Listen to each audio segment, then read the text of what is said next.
الفريق اللي شارك في البطوله القادمه كان فريق طبعا بليلي. اجاوب بصراحه. ذيك البطوله بطوله يوسف البلالي اللي كان يلعب في السيد، ومن بعد انتقل الى مونبيليه، وسالت عليه الحين قالوا لي انه البلالي مصاب. اتمنى له كل يعني الشفاء العاجل. في ذلك كان عاجبني اللاعب بطوله سابقه اللي هو حسين بن عياده، والراس القوي اللي هو الكاشان الايراني احنا نسميه ياسين ابراهيمي. لاعب كل ما يكبر كل ما يقدم افضل وافضل وافضل. يعني وبصراحه انا ما افرض على المنتخب الجزائري، المفروض ياسين ابراهيمي يشارك في كاس العالم القادمه، خبره تفيد المنتخب الجزائري بالبطوله القادمه. كذلك احنا لازم نشكر دوله قطر والقائمين على البطوله، لأن بطولة جدا حلوة، البطولة جيدة، ملتقى لجميع الدول العربية.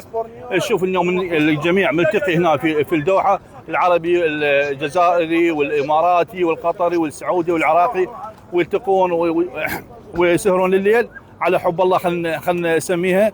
والروح الرياضية داخل وخارج الملعب متواجدة بكل الجماهير جاية هنا تتمتع في هذه البطولة. نتمنى انه المباريات القادمه في دور الثمانيه تكون مباراه جيده، واللي افضل في مباراه الدور الاربعه. وكذلك نهني اللي راح ياخذ البطوله يوم 18 12 ونقول له الف مبروك، والخاسر نقول له هارد لك.